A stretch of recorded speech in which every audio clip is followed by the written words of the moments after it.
এই দম্পতি মাছ ধরতে গিয়েছিল। হঠাৎ তারা বুঝল তাদের জালে ভারী কিছু আটকে গেছে। তারা ভাবল হয়তো বিশাল একটা মাছ ধরা পড়েছে। উত্তেজনায় তারা জাল টানতে লাগলো, কিন্তু আশ্চর্যের বিষয় হলো জালটি একটুও নড়ছে না, যেন নিচে কিছু শক্ত করে ধরে রেখেছে। স্বামী নিজেই নদীতে নেমে বিষয়টা দেখার সিদ্ধান্ত নিল। তীরে দাঁড়িয়ে স্ত্রী তাকে বারবার সাবধান করছিল, কিন্তু ঠিক তখনই হঠাৎ কিছু একটা তাকে পানির নিচে টেনে নিল।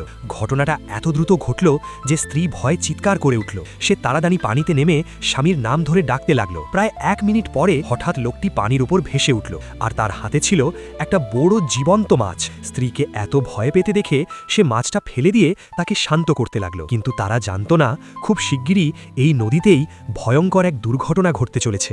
সেদিন বেশি মাছ ধরার লোভে সে একটি পুরনো বৈদ্যুতিক মাছ ধরার যন্ত্র কিনে নিয়ে আসে।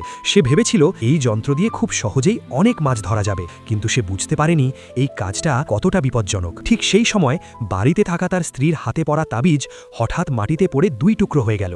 সঙ্গে সঙ্গে তার মনে অদ্ভুত এক আশঙ্কা জেগে উঠল। এর কিছুক্ষণ পরেই গ্রামের লোকজন দৌড়ে এসে খবর দিল নদীর ধারে বড় দুর্ঘটনা ঘটেছে। খবর শুনে স্ত্রী পাগলের মতো দৌড়ে নদীর দিকে গেল। সেখানে গিয়ে সে দেখল তার স্বামী বৈদ্যুতিক যন্ত্র ব্যবহার করতে গিয়ে বিদ্যুতের আঘাতে মারা গেছে।